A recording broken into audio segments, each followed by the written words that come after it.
দাহিয়াতুল কলবিকে পয়গম্বর আবার ডাক দেয়া বলে, দাহিয়া যত গুনাহ করো তোমাকে মহান রব্বুল আলামিন ক্ষমা করে দিবেন, তবে আমি একবার জানবার চাই তুমি এমন কি গুনাহ করেছো, তুমি এমন কি অপরাধ করেছো, এমন কি অন্যায় করেছো যে অন্যায়ের কারণে, যে অন্যায়ের পরে আমি পয়গম্বর তোমাকে বলতেছি, আমি পয়গম্বর বলি মহান রব্বুল আলামিন তোমাকে ক্ষমা করে দিবেন, তারপরে তুমি চোখের পানি ছেড়ে দিয়ে কান্দো।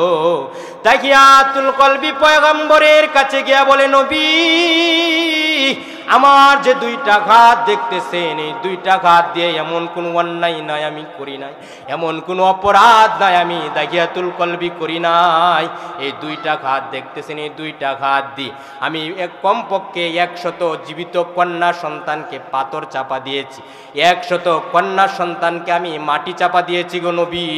কখনো আমার মায়া লাগে নাই, কখনো আমার কাছে কখনো খারাপ লাগে নাই, কিন্তু আমি যখন শেষের কন্যা সন্তানটাকে পাথর চাপা দেই গো নবী, তারপর থেকে আমি ঘুমাইতে পারি না, তারপর থেকে আমার মহিলাটা, আমার স্ত্রীটা পাগলের মতো হয়ে গেছে, সে খাইবার জন্য আসে না, আমি ঘুমাইতে পারি না। আমি যখন ঘুমাইতে যাই মেয়েটা আমার স্বপ্নে যুগে চলে আসে, স্বপ্নে এসে ডাক দিয়ে বলে, বাবা আমি এমন কি অপরাধ করেছি, এমন কি অন্যায় করেছি যে অন্যায়ের কারণে তুমি আমাকে জীবিত পাথর চাপা দিয়েছো, তুমি আমাকে জীবিত মাটি চাপা দিয়েছো।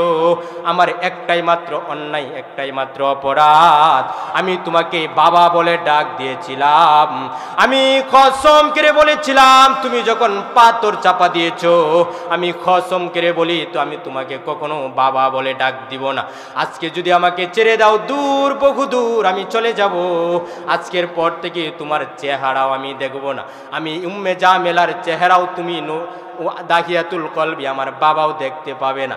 নবীজি এই কথা শোনার পরেও আমি কখনো থামি নাই, এই কথা শোনার পরেও আমার কখনো মায়া লাগে নাই, এই কথা শোনার পরে আমার দুঃখ লাগে নাই গো নবী। কিন্তু তাকে যখন পাথর চাপা দিয়েছি, তাকে যখন মাটি চাপা দিয়েছি, এরপর থেকে আমি কখনো ঘুমাইতে পারি না। এই জন্য আমি আপনি নবীর কাছে এসে জিজ্ঞাসা করেছি গো নবী, পাহাড় পরিমাণ গুনাহ করেছি, পাহাড় পরিমাণ অন্যায় করেছি, অন্যায় করার পরেও কি মহান রব্বুল আলামিন আমাকে ক্ষমা করবে? দাহিয়াতুল কলবির এই সংবাদ শুনে, বৃত্তান্ত শুনে পয়গম্বর চোখের পানি ছেড়ে দিয়ে কান্দে। পয়গম্বর কান্না করতে করতে দাহিয়াতুল কলবিকে ডাক দিয়ে বলে, দাহিয়া তুমি যে অন্যায় করেছো, কেমন পাষাণের হৃদয় তোমার হয়েছে, তুমি কেমনে পারলে আপন সন্তানকে তুমি পাথর চাপা দিতে, তুমি কেমনে পারলে আপন মেয়েকে তুমি মাটি চাপা দিতে? দাহিয়াতুল কলবি রে, তুমি ইসলাম ধর্ম গ্রহণ করেছো, এরপর আমি নবী সাক্ষী দিতেছি, আমি নবী তোমাদেরকে জানিয়ে দিতে চাই, তুমি ইসলাম ধর্ম গ্রহণ করার পূর্বে যত গুনাহ করেছো, যত অন্যায় করেছো, মহান রব্বুল আলামিন তোমার যত গুনাহ আছে সব গুনাহ মহান রব্বুল আলামিন ক্ষমা করে দিবে। আলহামদুলিল্লাহ, শহরমূল রাহে জান্নাত ইসলামী যুব সংঘের উদ্যোগে বার্ষিক তাফসিরুল কুরআন মাহফিলের সদরি ইজলাস মাহফিলে উপস্থিত হচ্ছেন জাতির শ্রেষ্ঠ সন্তান, উম্মতের কান্ডারি ওলামায়ে কেরাম, বুড়া বাবারা, যুবক ভাইয়েরা, পর্দার আড়ালে বসে আছেন আমার অত্যন্ত প্রাণপ্রিয় মা ও বোনেরা। মহান আল্লাহ পাকের দরবারে লাখো কোটি শুকর ও সুজুদ যে মহান রব্বুল আলামিন আমাদেরকে অত্যন্ত দয়া করে, মায়া করে, রহমতি বরকতি জান্নাতের টুকরা বাগানে আসার আর বসে কিছু বলার এবং শোনার মতো তৌফিক এনায়েত করেছেন, এজন্য মন থেকে প্রাণ খুলে বলি আলহামদুলিল্লাহ। মোহতারাম হাজিরিন, দ্বীনের মজমা বড় দামি মজমা, এই দ্বীনের মজমা শোনার জন্য প্রতিটা মুমিনের জন্য দুইটা গুণ থাকা চাই। কয়টা গুণ? আওয়াজ দিয়ে বলতে হবে, কয়টা গুণ? আরে মুসলমানের জমিন, এটা তো কিশোরগঞ্জের জমিন, আল্লামা আজহার আলী আনোয়ার শাহর জমিন, আল্লামা আতহার আলী রহমতুল্লাহি আলাইহির জমিন। এই জমিন থেকে মুসলমান হকের আওয়াজ দিবে, আর আশপাশে কোনো বেদাত বাতিল যা তাকে তা তরতর করে কেঁপে উঠবে। মুসলমান আওয়াজ দিতে রাজি আছি তো ইনশাআল্লাহ? মোহতারাম হাজিরিন, যেটা বলতেছিলাম, দুইটা গুণ দেখা চাই। এক নম্বর গুণ হলো সহি নিয়ত। নিয়ত যদি সহি থাকে, আপনি আমি আদনা থেকে আদনা কাজ দিয়ে, এই কাজটা দিয়ে নাজাতের উসিলা হিসাবে আল্লাহ তাআলা আপনার কাজটা কবুল করবেন। এই জন্য ইমাম বুখারী আলাইহির রহমা সর্বপ্রথম নিয়তের হাদিস এনেছেন, এনে মানুষকে বুঝিয়েছেন। তিনি জানান দিয়েছেন যে নিয়ত যদি সহি থাকে তেমন বড় কাজের প্রয়োজন নেই। আমরা যদি নিয়ত সহি করে বসতে পারি, আমার মন তো বলে আজকের মুসল্লিদেরকে মহান রব্বুল আলামিন এই আদনা কাজ দিয়ে নাজাতের উসিলা হিসাবে কবুল করবেন। 2 নম্বর নিয়ত, 2 নম্বর কাজ হলো আমাদের মধ্যে গভীর মনোযোগ থাকতে হবে। কি থাকা লাগবে? গভীর মনোযোগ। মনোযোগ যদি ভালো থাকে, তাফসিরুল কোরআন মাহফিল, কোরআন নিয়ে তাফসির হবে, কোরআন নিয়ে বিশ্লেষণ হবে। আমার উস্তাজে মুহতারাম মুফতি আব্দুর রহিম সাহেব বারাকাল্লাহু ফি হায়াতি হজরতে কথা বলবেন, আরও কথা বলবেন। আজকের আপনাদের নিকলির কৃতি সন্তান আমার বন্ধুবর, আমি বড় অসুস্থ, আজকে আসতাম না, কিন্তু বন্ধুর দাওয়াত ইশতিয়াক মুশারফ সাহেব আমাকে প্রায় এদিক সেদিক স্মরণ করেন, বাজিতপুর এইদিকে ভৈরব বিভিন্ন এলাকায় স্মরণ করেন, আসি প্রায় দুস্থ কষ্ট পাবে, এই জন্য আসলে আসা। আমার গলা শুনেও আপনারা বুঝতে পারতেছেন অনেক দিন যাবৎ লাগাতার প্রোগ্রামের দরুন বড় অসুস্থ। তো কিছু কথা বলবো, হজরত মুফতি ইশতিয়াক মুশারফ সাহেবও কথা বলবেন। আল্লাহ তাআলা হজরতকে দ্বীনের জন্য কবুল করুক, সকলে বলি আমিন। তো গভীর মনোযোগ নিয়ে আপনারা বসতে রাজি আছেন তো ইনশাআল্লাহ? খুতবার মধ্যে সূরায়ে মাউন আমি তেলাওয়াত করেছি, সূরায়ে মাউন থেকে সংক্ষিপ্ত কথা বলবো। প্রথমে আমরা তাফসিরের আগে গিয়ে কিছু কথা বলার জন্য আমরা শানে নজুলটা শুনবার চাই। প্রত্যেকটা সূরারেই, অধিকাংশ সূরারেই শানে নজুল আছে। শানে নজুল কখনো কখনো মুফাসসিরিনে ইকরাম কোনো আয়াতের শানে নজুল উল্লেখ করেছেন, কোনো আয়াতের একাধিক শানে নজুল উল্লেখ করেছেন, আবার মুফাসসিরিনে ইকরাম কখনো সূরার একাধিক শানে নজুল উল্লেখ করেছেন। যে সূরায়ে মাউনের যে শানে নজুল মুফাসসিরিনে ইকরাম উল্লেখ করেছেন, তার থেকে কয়েকটা শানে নজুল বলেছেন, তার থেকে একটা শানে নজুল আপনাদের সামনে বলবো। মক্কার আবু জাহেলের নাম শুনছেন তো আপনারা? নাম শুনেন না? সে খুব ভালো ছিল না খারাপ ছিল?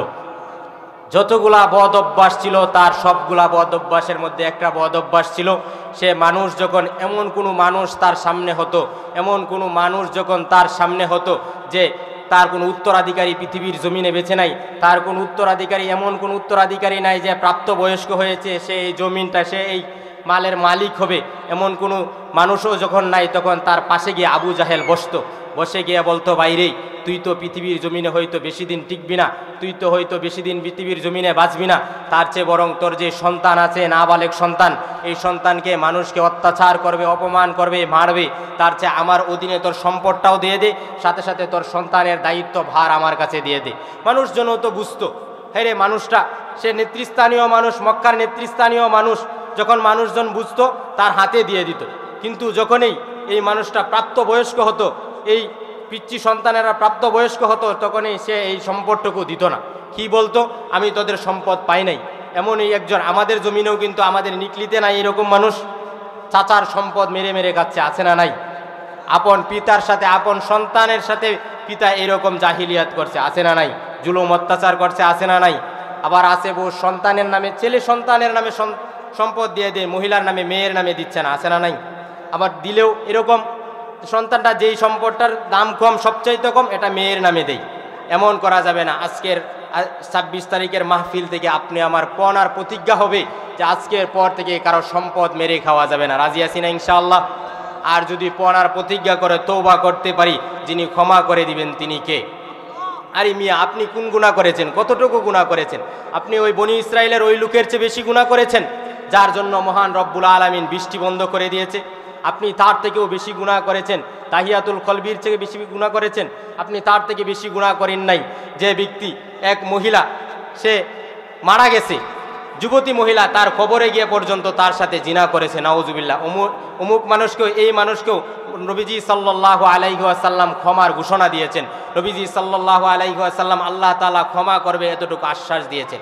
দাহিয়াতুল কলবি, তার 2 হাত দিয়ে এমন কোনো অন্যায় নাই, অপরাধ নাই, সে করে নাই, কিন্তু তাকে ক্ষমা করবে এই কথাটা কে বলেছেন? নবীজি সাল্লাল্লাহু আলাইহি সাল্লাম তাকে জানিয়েছেন। কেমন গুনাহ করেছেন? দাহিয়াতুল কলবি নবীজি সাল্লাল্লাহু আলাইহি ওয়াসাল্লামের কাছে এসে নবীজি সাল্লাল্লাহু আলাইহি ওয়াসাল্লাম মসজিদে বসে আছে, এমন সময় দাহিয়াতুল কলবি নবীজির কাছে আসছে। নবীজি সাল্লাল্লাহু আলাইহি ওয়াসাল্লাম দাহিয়াকে দেখে নবীজি সাল্লাল্লাহু আলাইহি ওয়াসাল্লাম ওনার চাদরটা বিছিয়ে দিলেন। দাহিয়াতুল কলবি চাদরের মধ্যে বসলেন, বসে নবীজিকে বলতেছে, ওগো নবী, আমাকে কালিমা পড়ায় মুসলমান বানিয়ে দেন। সুবহানাল্লাহ বলবেন না? নবীজি সাল্লাল্লাহু আলাইহি ওয়াসাল্লাম সাথে সাথে কালিমা পড়ায় মুসলমান বানিয়ে দিয়েছে। পয়গম্বর যখন মুসলমান বানিয়ে দিয়েছে, সাথে সাথে দাহিয়াতুল কলবি দুই চোখের পানি ছেড়ে দিয়ে কান্না শুরু করে দিয়েছে। পয়গম্বর দাহিয়াতুল কলবিকে জিজ্ঞাসা করে, দাহিয়া রে, তুমি এমন কি করেছো যার জন্য তুমি মুসলমান হয়েছো? এখন মুসলমান হওয়ার পরে চোখের পানি ছেড়ে দিয়ে কান্না করো। আমি বিষয়টা বুঝতে পারি নাই, তোমার কাছে আমি জানবার চাই, তুমি কি সন্ততি রেখে এসেছো, এই জন্য কান্না করো নাকি? তুমি কি তোমার পরিবার রেখে এসেছো, এই জন্য কান্না করো নাকি? দাহিয়াতুল কলবি কোনো কথা বলে না। পয়গম্বরের কাছে গিয়ে বলে, নবী গো, আমি শুধু জানবার চাই, আমি শুধু বুঝবার চাই, মহান রব্বুল আলামিনকে আমাকে ক্ষমা করবেন কিনা। নবীজি সাল্লাল্লাহু আলাইহি ওয়াসাল্লাম সাথে সাথে দাহিয়াতুল কলবিকে ডাক দিয়ে বলে, দাহিয়া, তোমাকে মহান রব্বুল আলামিন ক্ষমা করে দিবে। নবীজির কথা শুনে দাহিয়ার কান্না থামে না, আবার বারবার কান্না করে। নবীজি আবার ডাক দিয়ে বলে, দাহিয়া, এমন কি অপরাধ করেছো, এমন কি অন্যায় করেছো? আমি বারবার বলি তোমাকে মহান রব্বুল আলামিন ক্ষমা করে দিবেন, এরপরেও তুমি কান্না করো, এরপরে তুমি চোখের পানি ছেড়ে দিয়ে কান্না করো, বিষয়টা বুঝবার পারি নাই। দাহিয়াতুল কলবি আবার পয়গম্বরের কাছে গিয়ে নবী বলে, নবী, আমি যে অন্যায় করেছি, যে অপরাধ করেছি, তার কাছে আমি আপনার কাছে জানতে চাই, মহান রব্বুল আলামিন কি আমাকে ক্ষমা করবেন কিনা। দাহিয়াতুল কলবিকে পয়গম্বর আবার ডাক দেয়া বলে, দাহিয়া, যত গুনাহ করো তোমাকে মহান রব্বুল আলামিন ক্ষমা করে দিবেন, তবে আমি একবার জানবার চাই, তুমি এমন কি গুনাহ করেছো, তুমি এমন কি অপরাধ করেছো, এমন কি অন্যায় করেছো, যে অন্যায়ের কারণে, যে অন্যায়ের পরে আমি পয়গম্বর তোমাকে বলতেছি, আমি পয়গম্বর বলি মহান রব্বুল আলামিন তোমাকে ক্ষমা করে দিবেন, তারপরে তুমি চোখের পানি ছেড়ে দিয়ে কান্দো। দাহিয়াতুল কলবি পয়গম্বরের কাছে গিয়া বলে, নবী, আমার যে দুইটা ঘাত দেখতেছেন, এই দুইটা ঘাত দিয়ে এমন কোনো অন্যায় নাই আমি করি নাই, এমন কোনো অপরাধ নাই আমি দাহিয়াতুল কলবি করি নাই।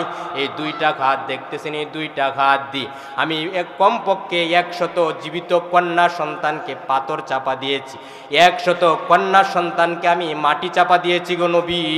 কখনো আমার মায়া লাগে নাই, কখনো আমার কাছে কখনো খারাপ লাগে নাই, কিন্তু আমি যখন শেষের কন্যা সন্তানটাকে পাথর চাপা দেই গো নবী, তারপর থেকে আমি ঘুমাইতে পারি না, তারপর থেকে আমার মহিলাটা, আমার স্ত্রীটা পাগলের মতো হয়ে গেছে, সে খাইবার জন্য আসে না, আমি ঘুমাইতে পারি না। আমি যখন ঘুমাইতে যাই, মেয়েটা আমার স্বপ্নে যুগে চলে আসে, স্বপ্নে এসে ডাক দিয়ে বলে, বাবা, আমি এমন কি অপরাধ করেছি, এমন কি অন্যায় করেছি, যে অন্যায়ের কারণে তুমি আমাকে জীবিত পাথর চাপা দিয়েছো, তুমি আমাকে জীবিত মাটি চাপা দিয়েছো।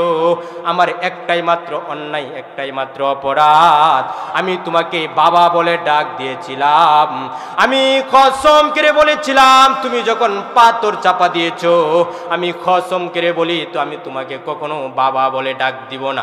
আজকে যদি আমাকে ছেড়ে দাও, দূর, বহু দূর আমি চলে যাব, আজকের পর থেকে তোমার চেহারাও আমি দেখব না, আমি উম্মে জামেলার চেহারাও তুমি দাহিয়াতুল কলবি আমার বাবাও দেখতে পাবে না। নবীজি এই কথা শোনার পরেও আমি কখনো থামি নাই, এই কথা শোনার পরেও আমার কখনো মায়া লাগে নাই, এই কথা শোনার পরে আমার দুঃখ লাগে নাই গো নবী। কিন্তু তাকে যখন পাথর চাপা দিয়েছি, তাকে যখন মাটি চাপা দিয়েছি, এরপর থেকে আমি কখনো ঘুমাইতে পারি না। এই জন্য আমি আপনি নবীর কাছে এসে জিজ্ঞাসা করেছি, গো নবী, পাহাড় পরিমাণ গুনাহ করেছি, পাহাড় পরিমাণ অন্যায় করেছি, অন্যায় করার পরেও কি মহান রব্বুল আলামিন আমাকে ক্ষমা করবে? দাহিয়াতুল কলবির এই সংবাদ শুনে, বৃত্তান্ত শুনে পয়গম্বর চোখের পানি ছেড়ে দিয়ে কান্দে। পয়গম্বর কান্না করতে করতে দাহিয়াতুল কলবিকে ডাক দিয়ে বলে, দাহিয়া, তুমি যে অন্যায় করেছো, কেমন পাষাণের হৃদয় তোমার হয়েছে, তুমি কেমনে পারলে আপন সন্তানকে তুমি পাথর চাপা দিতে, তুমি কেমনে পারলে আপন মেয়েকে তুমি মাটি চাপা দিতে? দাহিয়াতুল কলবি রে, তুমি ইসলাম ধর্ম গ্রহণ করেছো, এরপর আমি নবী সাক্ষী দিতেছি, আমি নবী তোমাদেরকে জানিয়ে দিতে চাই, তুমি ইসলাম ধর্ম গ্রহণ করার পূর্বে যত গুনাহ করেছো, যত অন্যায় করেছো, করেছো, মহান রব্বুল আলামিন তোমার যত গুনাহ আছে সব গুনাহ মহান রব্বুল আলামিন ক্ষমা করে দিবে। মোহতারাম হাজিরিন, যেই কথাটা বলবার চাই, আপনি আমাকে তওবা করতে হবে। যদি তওবা করি, আমি আপনার সন্তানের পিতৃত্ব আপনি যা আছে, আপনার সন্তানের সম্পত্তি আপনি খেয়েছেন, সন্তানের সম্পত্তি আপনি আত্মসাৎ করেছেন, এতিমের মাল আপনি আত্মসাৎ করেছেন, কিন্তু আজকের পর যদি আপনি তওবা করতে পারেন, আজকের পর যদি আমি মহান রব্বুল আলামিনের কাছে আমি তওবা করতে পারি, যিনি ক্ষমা, এই কথা কি আমার কথা না, নবীজি সাল্লাল্লাহু আলাইহি সাল্লাম স্বয়ং জানিয়েছেন। নবীজি সাল্লাল্লাহু আলাইহি ওয়াসাল্লাম বলেছেন, আত্তাইবু মিনাজ যামবি কামাল্লা যামবালা, তওবা করেছে যেই ব্যক্তি, সেই ব্যক্তি তো এমন যে সে কোনো গুনাহই করে নাই। সুবহানাল্লাহ বলবেন না? আরে ইবলিস এসে মহান রব্বুল আলামিনের কাছে জিজ্ঞাসা করে, মালিক রে, তুমি তোমার বান্দাদের জন্য জান্নাত বানিয়েছো, তুমি তোমার বান্দাদের জন্য এত এত জান্নাত, এত সাজসজ্জা করেছো, তোমার বান্দাদেরকে তো আমি জান্নাতে যেতে দিব না। আল্লাহ তাআলা যে বলে, হ্যাঁ হ্যাঁ, তুমি তাদেরকে জান্নাতে যেতে দিবে না, তুমি তাকে কি করবে? নবীজি মহান রব্বুল আলামিন যখন ইবলিসকে জিজ্ঞাসা করে, ইবলিস বলে, তুমি তোমার বান্দাদেরকে যখন পৃথিবীর জমিনে পাঠাবে, তখন আমি তাদেরকে এত ওয়াসওয়াসা দিব, তো আমি তাদেরকে এত কুমন্ত্রণা দেব যে তারা কোনো ইবাদত করতে পারবে না, তারা শুধু অবাধ্যচার করবে, তারা তোমার নাফরমানি করবে, তাদেরকে জান্নাতে দিতে দিব না। মহান রব্বুল আলামিন যখন এই কথা শুনলেন, মহান রব্বুল আলামিন ইবলিসকে কি বলেছেন? আপনি আমার জন্য সেটা সুসংবাদ। কি বলেছেন? বলে, ইবলিস তুই আমার বান্দাদেরকে কুমন্ত্রণা দিবি, আমার বান্দাদেরকে নাফরমান করাবি, তারা যত সারা তামাম জীবনে যত জীবন আছে, যত বয়স আছে, সমস্ত বয়সে এসে নাফরমানি করবে, আমার অবাধ্যাচরণ করবে, কিন্তু একবার শুধু আমার কাছে ক্ষমা চাইবে, ক্ষমা চাইতে দেরি হবে, আমি মহান রব্বুল আলামিন বান্দার গুনাহ ক্ষমা করতে দেরি করব না। আল্লাহ তাআলা ডাক দিয়ে বলে, ইবলিস, আমি শুধু আমার বান্দাদের গুনাহ ক্ষমা করে দিব, বিষয়টা এমন নয়। বান্দারা যখন আমার কাছে ক্ষমা চাইবে, ক্ষমা চাওয়ার সাথে সাথে আমি বান্দার সমস্ত গুনাহ ক্ষমা করে দিব। শুধু গুনাহ ক্ষমা করব এমন নয়, বান্দা যত গুনাহ করেছে তার গুনাহগুলি আমি নেক দ্বারা পরিবর্তন করে দিব। তো আমি তওবা করতে রাজি আছি তো ইনশাআল্লাহ। সামনে রমজান মাস আসতেছে, আমাদের প্রধান আলোচক মুফতি আব্দুর রহিম সাহেব বারাকাল্লাহ হুজুরের কাছে আমরা হাতে হাত রেখে তওবা করব। আল্লাহ তাআলা তৌফিক দান করুক। যেই কথা বলতেছিলাম, শানে নজুল বলতেছিলাম, মনে আছেন ইনশাআল্লাহ? শানে নজুল কি বলতেছিলাম? আবু জাহেলের বদ অভ্যাস, যে বদ অভ্যাস ছিল, সে মানুষজনের সম্পদ আত্মসাৎ করে।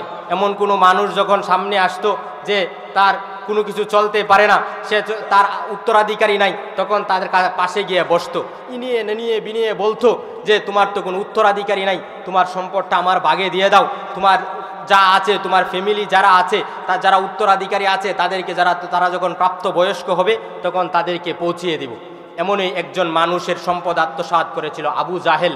আবু জাহেল আত্মসাৎ করার পরে সে যখন প্রাপ্তবয়স্ক হয়েছে সন্তানটা, তখন এই আবু জাহেলের কাছে গিয়ে বলছে, হে আবু জাহেল, তুমি তো আমার বাবার সম্পদ আত্মসাৎ করেছো, আমি বলবার চাই, তোমাকে বলতে চাই, আমি তো এখন প্রাপ্তবয়স্ক হয়েছি, আমি তো এখন যুবক হয়েছি, আমি তো এখন জ্ঞানবান হয়েছি, আমি চাই তুমি আমার বাবার সম্পদটা আমার কাছে পৌঁছিয়ে দিবি।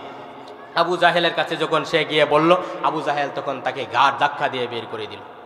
নাউজুবিল্লাহ বলবেন না? আবু জাহেল যখন তাকে ঘাড় বা ধাক্কা দিয়ে বের করে দিল, সে রাস্তায়, এতিম বালক, সে রাস্তায় গিয়ে কান্না করতেছে। এদিক দিয়ে আমার নবীজি সাল্লাল্লাহু আলাইহি ওয়াসাল্লাম যাচ্ছে। নবীজি সাল্লাল্লাহু আলাইহি ওয়াসাল্লাম যখন যাচ্ছে, নবীজি সাল্লাল্লাহু আলাইহি ওয়াসাল্লাম এই বালককে জিজ্ঞাসা করে, হায় রে, তুমি কান্না করো কেন? কারণ আমার নবীর তো এতিমের প্রতি ভালোবাসার অভাব নাই, আমার নবীর তো এতিমের প্রতি মায়ার অভাব নাই।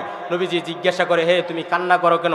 এতিম বলতেছে, আমি তো কান্না করতেছে, আমার বাবার সম্পদ আবু জাহেল আত্মসাৎ করেছে, আমি চাই আবু জাহেল যেন আমার সম্পদটুকু দিয়ে দেই। তখন নবীজি সাল্লাল্লাহু আলাইহি ওয়াসাল্লাম তাকে নিয়ে, নবীজি সাল্লাল্লাহু আলাইহি ওয়াসাল্লাম আবু জাহেলের কাছে গেল, গিয়ে বলতেছে, চাচা, আমি চাই তুমি যেন এই এতিমের মাল, তার প্রাপ্ত সম্পদটুকু তাকে ফিরিয়ে দাও, না হয় কিয়ামতের ময়দানে তোমাকে জবাবদিহিতা করতে হবে।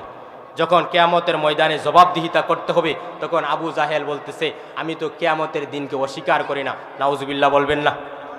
এমন সময় নবীজি সাল্লাল্লাহু আলাইহি ওয়াসাল্লামের মনটা খারাপ হয়ে গেছে।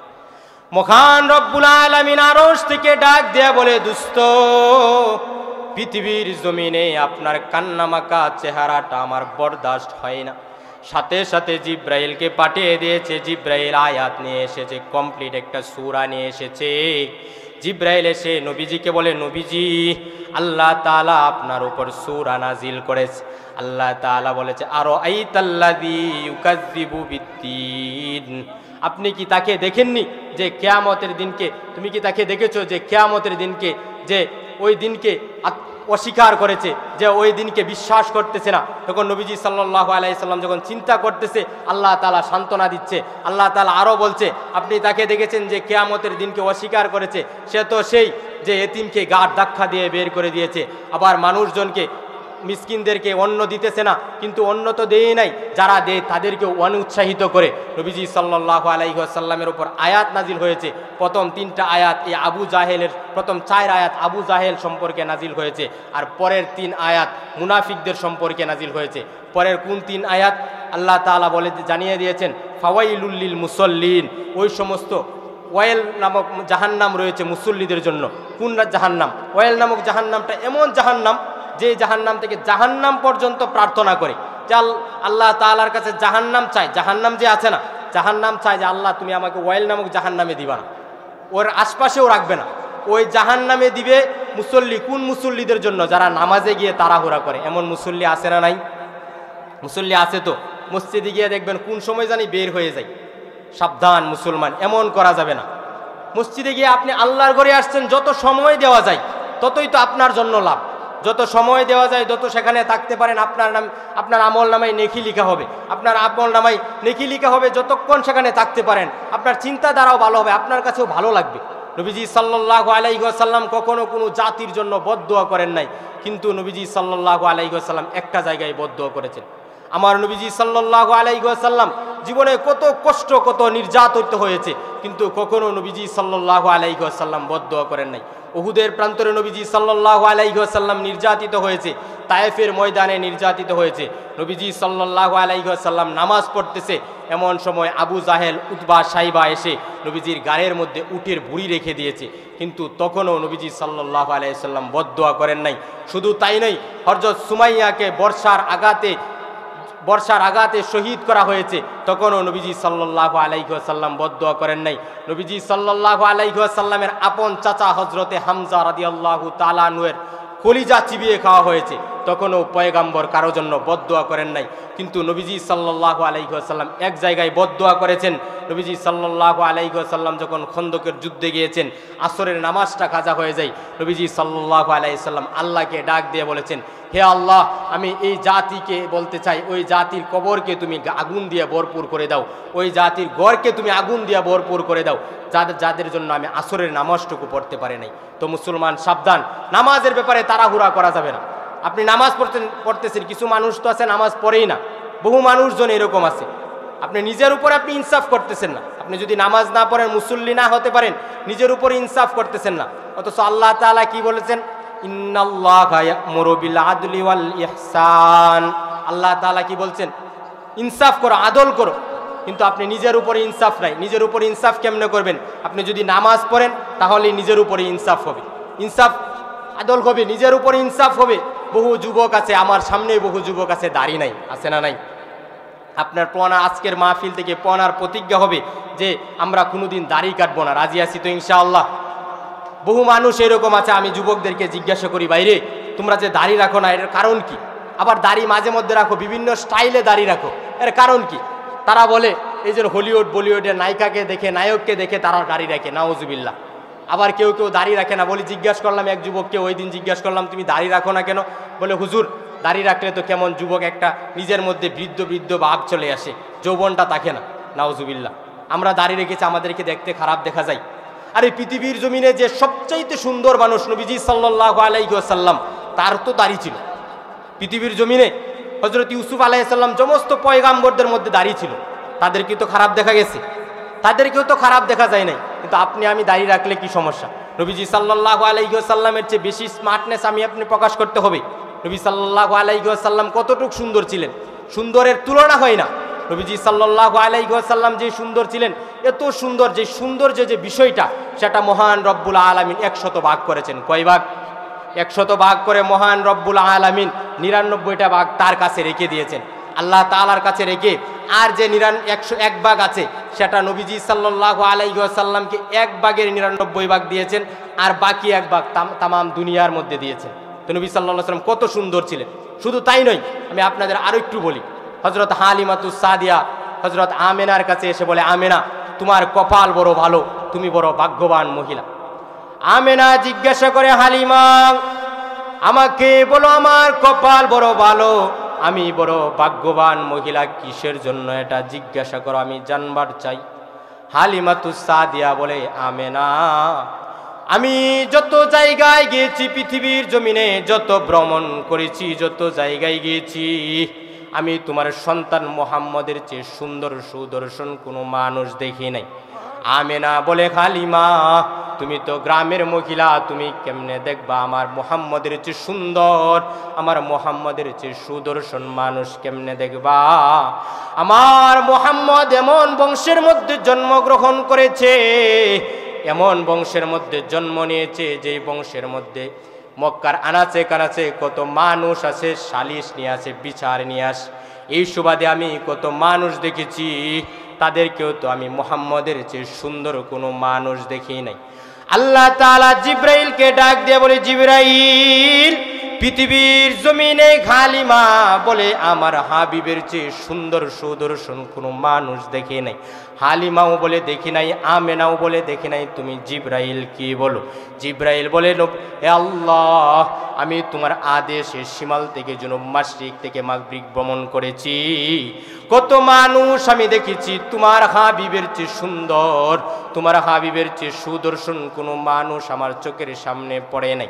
আল্লাহ তাআলা তখনও ডাক দেয়া বলে, জিবরাইল হালিমা বলে দেখি নাই, আমেনাও বলে দেখি নাই, তুমি জিবরাইলও বলে দেখো নাই, কেমনে দেখবা? এতটুকুই আমার বন্ধুর সৌন্দর্য বর্ণনা প্রকাশের জন্য যথেষ্ট হয় নাই। আমি মহান রব্বুল আলামিন বলবার চাই, তোমরা কেমনে দেখবা আমি আমার হাবিবের চেয়ে সুন্দর সুদর্শন কোনো মানুষ পৃথিবীর জমিনে বানাই নাই। মুহতারাম হাজিরিন, তো দাড়ি রাখতে রাজি আছি তো ইনশাআল্লাহ? রাসূলুল্লাহ সাল্লাল্লাহু আলাইহি সাল্লামের মুখের মধ্যে দাড়ি। হযরত ইউসুফ আলাইহিস সালাম, আপনারা তো মুরব্বীরা কাহিনী জানে, ইউসুফ আলাইহিস সালামের মুখের মধ্যে দাড়ি। তো তাদেরকে তারা তাদের সৌন্দর্য হাজার হাজার বছর পরে, 1400 বছর পরে আমার নবীজির প্রশংসা করতেছি, নবীর চেহারার একবারে কিয়ামত পর্যন্ত চলবে। ইউসুফ আলাইহিস সালামের সৌন্দর্য নিয়ে তো কত ওয়াজ আছে, কত আলোচনা আছে। নবীজি সাল্লাল্লাহু আলাইহি সাল্লামের চেহারার সৌন্দর্য নিয়ে কত আলোচনা আছে, তাদের সৌন্দর্যের অভাব নাই। কিন্তু আমরা কি যার দাড়ি রাখতে চাই না, কি বলে যে আমাদের চেহারার মধ্যে সৌন্দর্য চলে যাবে। নাউজুবিল্লাহ। আজকে আপনি আমার পণার প্রতিজ্ঞা হবে, আজকের শহর মূল রাহে জান্নাত ইসলামী যুব সংঘের মাহফিল তখনই সার্থক হবে যখন যুব সমাজের প্রতিটা যুবক দাড়ি রাখতে সক্ষম হবে। দাড়ি রাখতে রাজি আছি তো ইনশাআল্লাহ? আল্লাহ তাআলাকে দেখাই কে কে দাড়ি রাখতে রাজি আছি। হে আল্লাহ তুমি তাদেরকে কবুল করে নাও। হাত নামাই। মোহতারাম হাজিরিন, যেই কথাটা বলতেছিলাম, সামনে আলোচনা করতেছিলাম, আচ্ছা আলোচক আসবে, আমি শেষ করে দিব, আলোচক আসলে শেষ করে দিব ইনশাআল্লাহ। তো বলতেছিলাম, নবীজি সাল্লাল্লাহু আলাইহি ওয়াসাল্লাম কোনো জাতির জন্য বদদোয়া করেন নাই, কিন্তু এক সময় বদদোয়া করেছেন। কিন্তু নবীজি সাল্লাল্লাহু আলাইহি ওয়াসাল্লাম যখন নামাজ পড়েছেন, সাহাবা একরামের নামাজ দেখে বড় খুশিও হয়েছেন, সাহাবা একরামের নামাজ দেখে আনন্দিত হয়েছেন। কেমন আনন্দিত হয়েছেন? নবীজি সাল্লাল্লাহু আলাইহি ওয়াসাল্লাম অসুস্থ অবস্থায় আছেন, এমন সময় সাহাবা একরাম হযরতে আবু বকরের ইমামতিতে সমস্ত সাহাবা একরাম নামাজ পড়তেছে। পয়গম্বর নামাজ দেখে একবার হাসে আর একবার কান্না করে। আম্মা জানা আয়েশা জিজ্ঞাসা করো, গো নবী আপনি আপনার উম্মতদের নামাজ দেখে একবার হাসেন আর একবার কান্না করেন, বিষয়টা বুঝবার পারি নাই। আপনি একবার হাসেন, সাহাবা একরামের ইমামতিতে সমস্ত সাহাবা একরাম নামাজে দাঁড়িয়ে যায়, এই জন্য একবার হাসেন আর একবার কান্না করেন কেন, বিষয়টা বুঝবার পারি নাই। তখন পয়গম্বর ডাক দেয়া বলে, আয়েশা রে, পৃথিবীর জমিনে এমন কোনো কষ্ট নাই যেই কষ্ট আমি নামাজের জন্য বরদাস্ত করতে পারি নাই। যে নামাজের জন্য আমি নামাজ পড়ি, এমন সময় আমি তায়েফের ময়দানে আমি কত কষ্ট করেছি, উহুদের ময়দানে আমি কত কষ্ট করেছি, মসজিদে নববীতে নামাজের জন্য কত কষ্ট করেছি। আর আজকে সাহাবা একরাম নামাজ পড়ে আমি তাদের নামাজের মধ্যে হাজির হতে পারি নাই, তাদের নামাজের মধ্যে উপস্থিত হতে পারি নাই, এই জন্য আমার বড় দুঃখ লাগে, এই জন্য আমার বড় কষ্ট লাগে, এই জন্য আমি কান্দি। আরেকটা কারণে আমি হাসিরা এসা, মহান রব্বুল আলামিন যদি আমাকে জিজ্ঞাসা করে, দুস্ত পৃথিবীর জমিনে আপনি আপনার উম্মতদের রেখে এসেছেন, আপনি আপনার উম্মতদেরকে রেখে এসেছেন কোন অবস্থায় রেখে এসেছেন, আপনি আপনার উম্মতদেরকে রেখে এসেছেন কোন হালতে রেখে এসেছেন, তখন আমি আল্লাহর কাছে জানিয়ে দিব, আল্লাহ আমি আমার উম্মতদেরকে নামাজের অবস্থায় রেখে এসেছি। এই উত্তর দিয়ে আমি আল্লাহকে স্বয়ং খুশি করে দিব। মোহতারাম হাজিরিন, তো নামাজ পড়তে রাজি আছি তো ইনশাআল্লাহ। আল্লাহ তাআলা আমাদেরকে নামাজের প্রতি গুরুত্ব নিয়ত হওয়ার তৌফিক দান করুক। সামনে রমজান আসতেছে, রমজানের এখন তো দেখা যায় ফ্যাশন তৈরি হয়েছে, তারা রোজা রাখে না। বহু মানুষ এমন আছে, ফ্যামিলিতে যদি 7 জন থাকে 8 জন থাকে, তারা 60 জনের মধ্যে 2 জন যে বুড়া আর বুড়ি আছে, এই 2 জন রোজা রাখে, আর বাকি কেউই রোজা রাখে না। আছে না নাই? সাবধান, আমি আপনাদের কাছে মুসাফির হিসাবে আবেদন রেখে যাব, আজকের পর থেকে আপনি আমার কাছে প্রতিজ্ঞা থাকবে যে কোনোদিন, যতদিন বেঁচে আছি, যুবক ভাইদের কাছে বিশেষ করে, যে আমরা কখনো রোজা ছাড়বো না। রাজি আছি না ইনশাআল্লাহ? আল্লাহ তাআলা আমাদেরকে রমজান পর্যন্ত যাওয়ার তৌফিক দান করুক। আল্লাহ তাআলা আমাদেরকে দিনের প্রতিটা কাজের জন্য অগ্রসর হওয়ার তৌফিক দান করুক। সকলে বলি আমিন। আমার জন্য দোয়া চাই, আপনাদের জন্য দোয়া করি। ওয়া আখিরু দাওয়ানা আলহামদুলিল্লাহি রাব্বিল আলামিন। আসসালামু আলাইকুম ওয়া রাহমাতুল্লাহি ওয়া বারাকাতুহু।